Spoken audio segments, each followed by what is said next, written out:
ધોરણ 7 ચેપ્ટર 11 પરિમિતિ અને ક્ષેત્રફળ એમાં પાર્ટ 3 બરાબર. પાર્ટ 2માં આપણે આગળ જોઈ ગયા કે આપણે ત્રિકોણનું ક્ષેત્રફળ જોયું હતું, સમાંતર બાજુ ચતુષ્કોણનું ક્ષેત્રફળ આપણે શોધતા શીખ્યા હતા બરાબર. હવે આજે આપણે આગળ જોઈશું એની અંદર કે પાયો અને વેધ, આપણે એના સૂત્રો બી આગળ જોઈ ગયા છીએ. એ પ્રમાણે આગળ 7મો દાખલો કે ત્રિકોણ એબીસીમાં ખૂણો એ કાટખૂણો છે. ત્રિકોણ એબીસીમાં ખૂણો એ કાટખૂણો છે. રેખાખંડ એડી અને રેખાખંડ બીસી ને લંબ છે.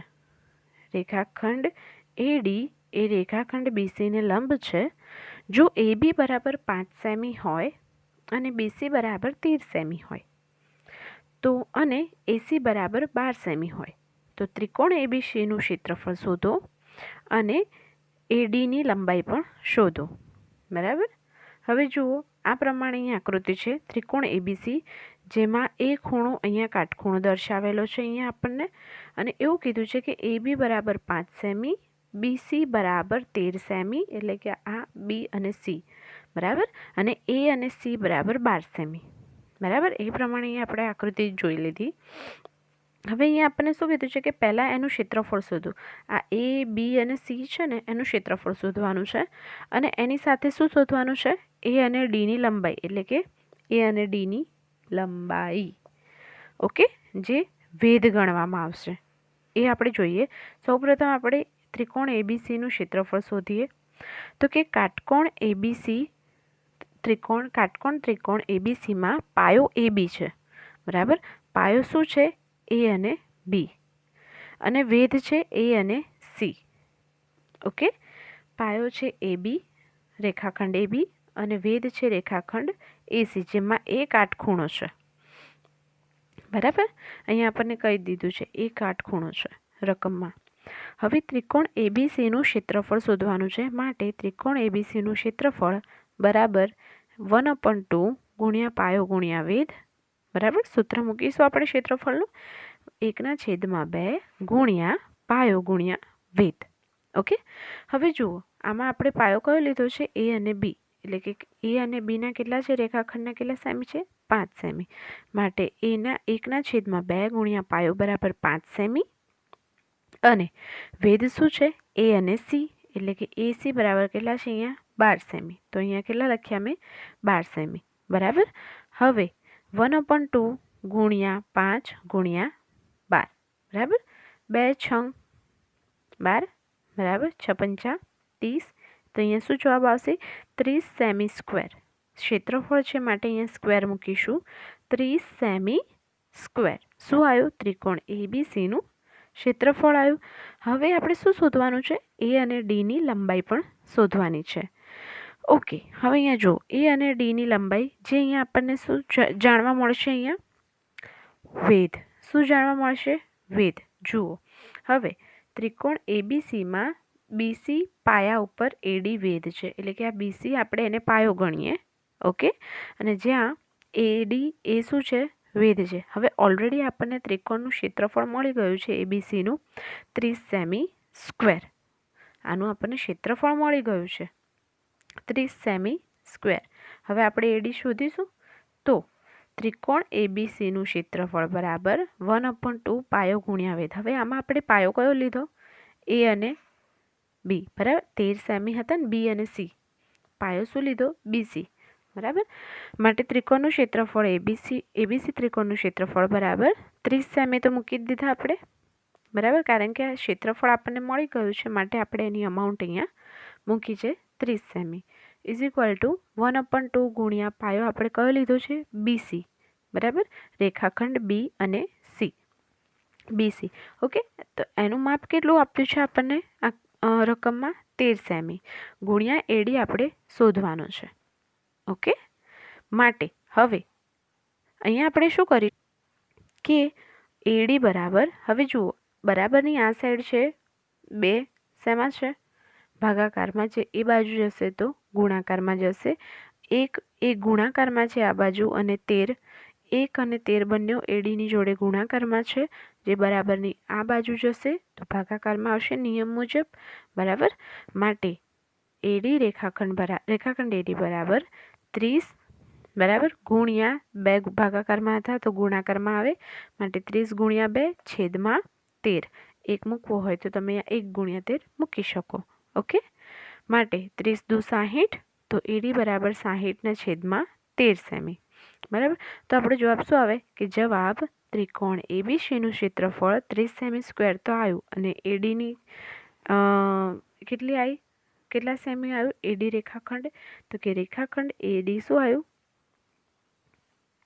એડી બરાબર કેટલા આવ્યા આપણે, વેધ કેટલો આવ્યો આપણા જોડે 60 ના છેદમાં 13 સેમી, એ શું આવ્યો આપણો વેધ. જુઓ આ દાખલામાં આપણે શું શોધવાના હતા, ક્ષેત્રફળ શોધવાનું હતું, અને રેખાખંડ જે એડી વેધ હતો એનું શું શોધવાનું હતું, માપ શોધવાનું હતું, બરાબર.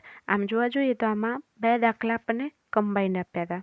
ઓકે, તો આપણે 1 બાય 1 જેવી રીતે આપણને સોલ્વ કરવાનું કીધું હોય, ત્રિકોણ એબીસીનું પહેલાં ક્ષેત્રફળ શોધ્યું અને એનો જવાબ અહીંયા મૂકીને આપણે વેધ શોધ્યો. ઓકે, એટલે એક દાખલાને ઇન્ક્લુડ જ બીજો દાખલો હોય, માટે જો એક ક્વેશ્ચન આપણો સોલ્વ થઈ જાય એના પરથી આપણે રકમમાં જે બીજો સવાલ પૂછ્યો હોય એ પણ સોલ્વ થઈ જાય. ચલો 8મો દાખલો જોઈએ. હવે 8મા દાખલામાં આપણને શું કીધું છે, ત્રિકોણ એબીસી સમદ્વિ બાજુ ત્રિકોણ છે, તેમાં AB બરાબર AC છે, AC બરાબર 7.5 સેમી અને BC બરાબર 9 સેમી છે.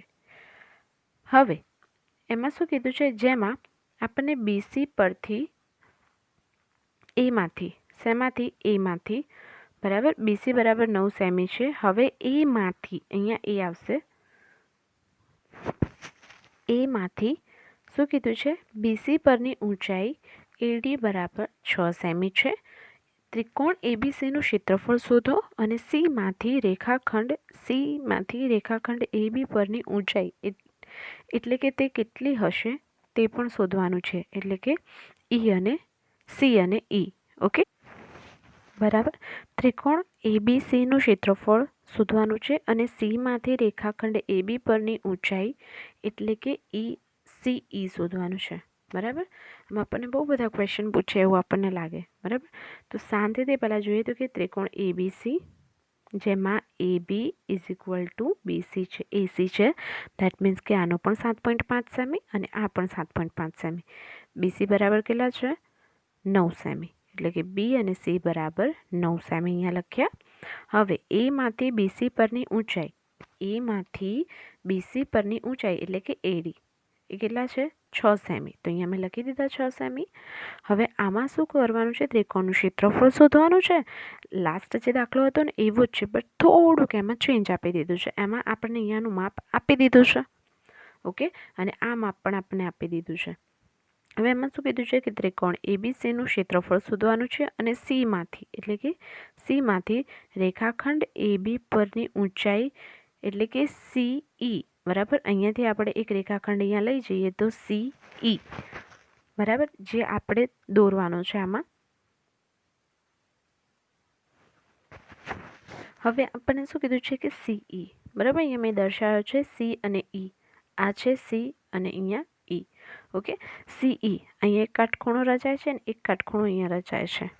ઓકે, CE કેટલી થશે એ આપણે શોધવાની છે. હવે જુઓ, સૌપ્રથમ આપણે શું શોધવાનું છે, એબીસીનું ક્ષેત્રફળ, બરાબર. લાસ્ટ ટાઈમ જે 7મા દાખલામાં શોધ્યું હતું ને સેમ એવું, ત્રિકોણ એબીસીના પાયા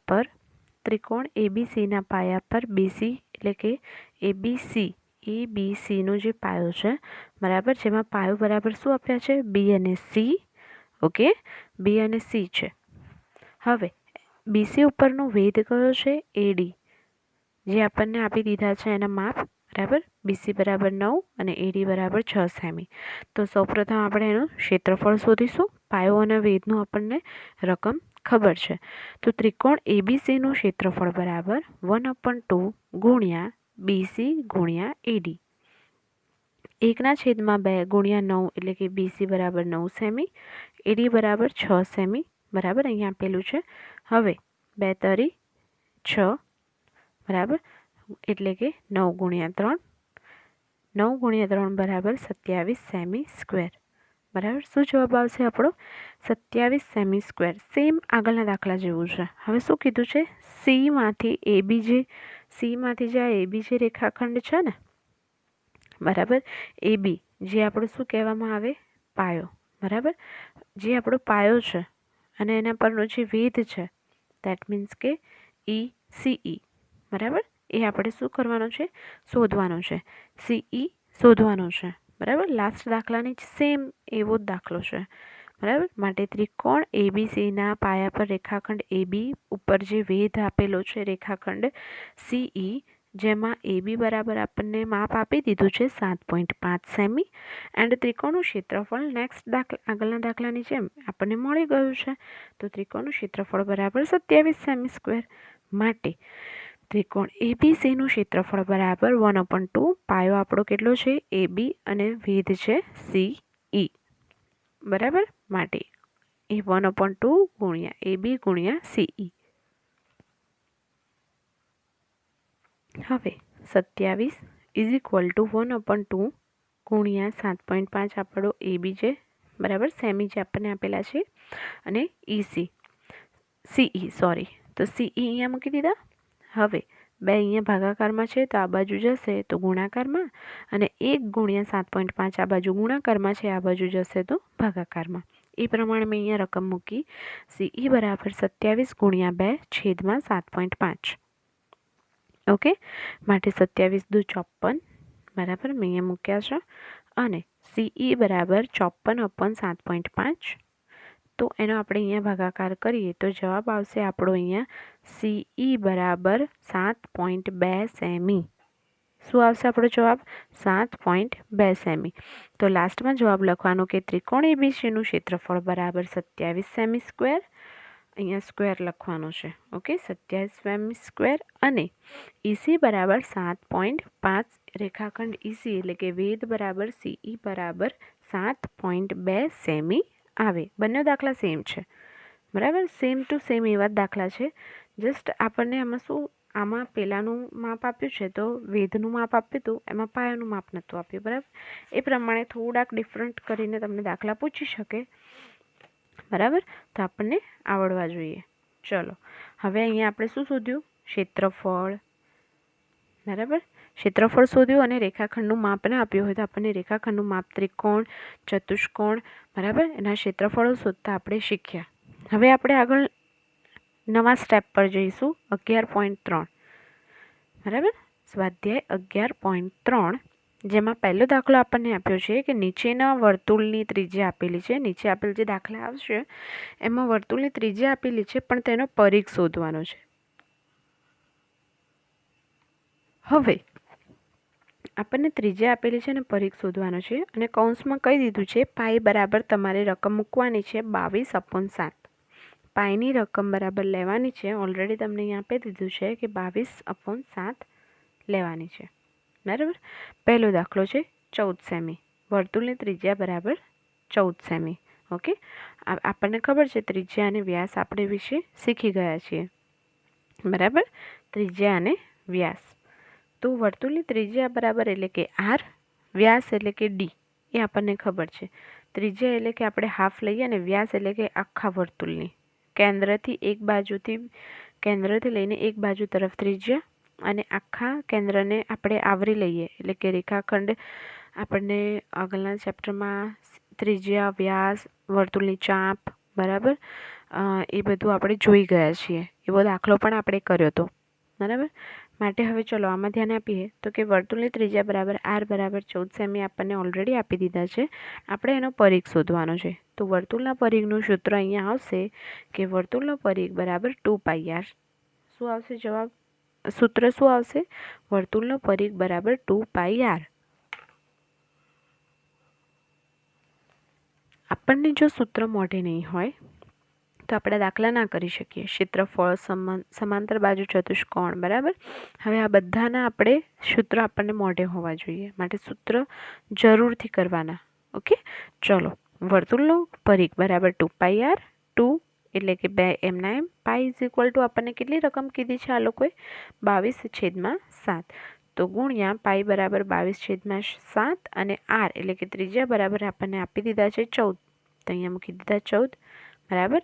હવે આપણે અહીંયા આપણે એનું વિસ્તરણ ભાગાકાર કરીશું 2 ગુણ્યા 22 ગુણ્યા 14 ભાગ્યા 7, બરાબર. 7 દુ 14 અને 22 દુ 44 ને 44 દુ 88, બરાબર.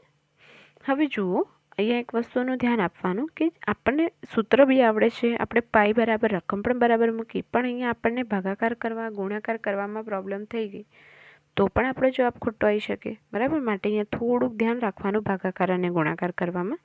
માટે અહીંયા આપણો આવી ગયો 88 semi. Okay.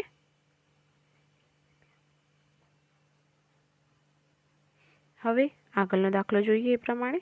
C 21 semi, R બરાબર 21 સેમી. તો સેમ એવું વર્તુળની ત્રિજ્યા આર બરાબર કેટલા આપ્યા છે? 21 સેમી. વર્તુળનો પરિઘ બરાબર સૂત્ર મૂકીએ 2πr. ઓકે. માટે વર્તુળનો પરિઘ બરાબર 2πr એટલે કે 2 ગુણ્યા પાઈ ઇઝ ઇક્વલ ટુ 22/7 ગુણ્યા 21.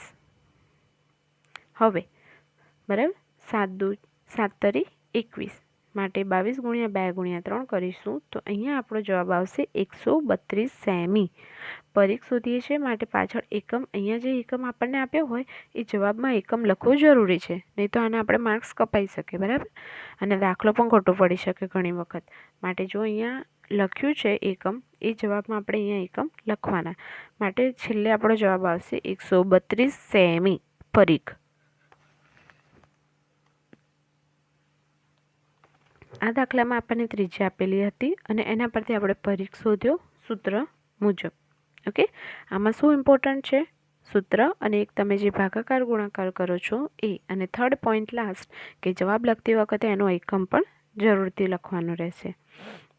ઓકે. ચલો બીજું જોઈએ. પ્રશ્ન 2, તો કે નીચેના વર્તુળના ક્ષેત્રફળ ગણો જ્યાં પાઈ બરાબર 22/7 લેવાના છે. ઓકે. અહીંયા આપણને શું આપ્યું છે? ક્ષેત્રફળ શોધવાનું કીધું છે. માટે અહીંયા ત્રિજ્યા ઓલરેડી આપી દીધી છે કે એમાં આપેલી છે ત્રિજ્યા બરાબર 14 મી. બરાબર, મી આપેલું છે. તો આપણે સૂત્ર મૂકીશું વર્તુળની ત્રિજ્યા બરાબર આર બરાબર 14 મી. વર્તુળનું ક્ષેત્રફળ બરાબર પાઈ આર સ્ક્વેર. શું છે વર્તુળના ક્ષેત્રફળનું સૂત્ર? પાઈ આર સ્ક્વેર. શું છે?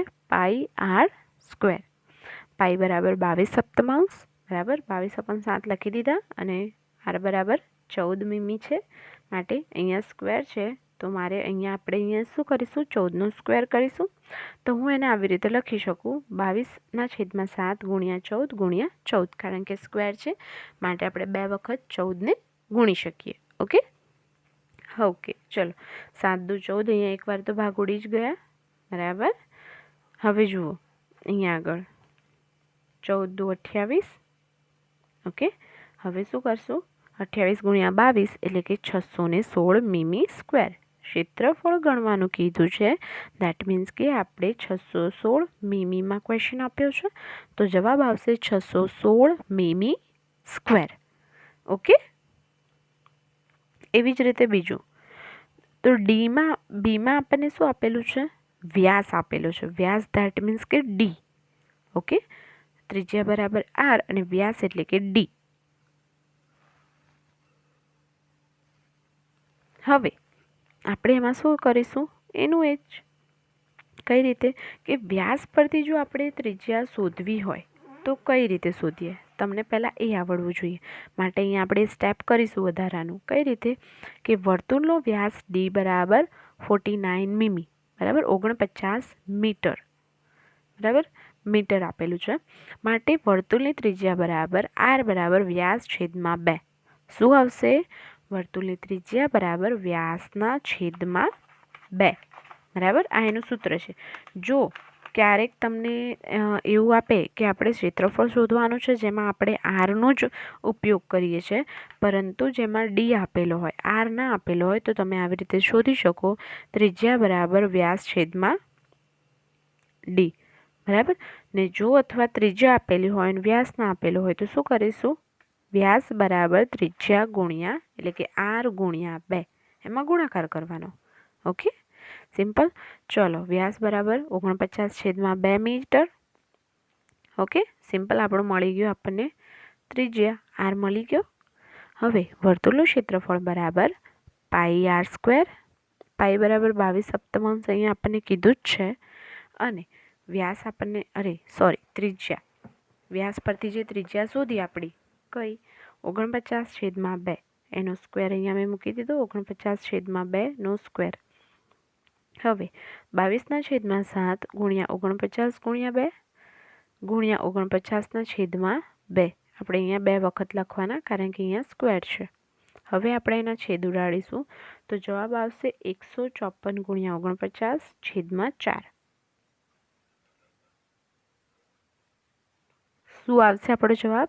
154 ગુણ્યા 49/4 ઇઝ ઇક્વલ ટુ, આપણે એનો ગુણાકાર અને ભાગાકાર 154 ગુણ્યા 49/4 કરીએ તો આપણો જવાબ આવશે 1886.5 મીટર સ્ક્વેર.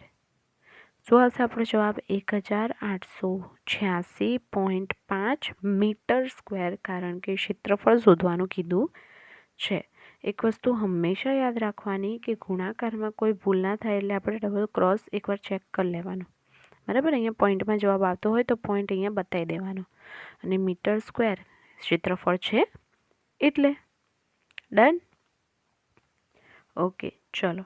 ત્રીજો દાખલો છે. એક વર્તુળાકાર કાગળનો પરિઘ આપણને આપી દીધો છે 154 મીટર છે. તો તેની ત્રિજ્યા શોધવાનું છે અને તેનું ક્ષેત્રફળ પણ શોધવાનું છે. પાઈ બરાબર 22/7 છે. અહીંયા શું છે? 22/7 લો.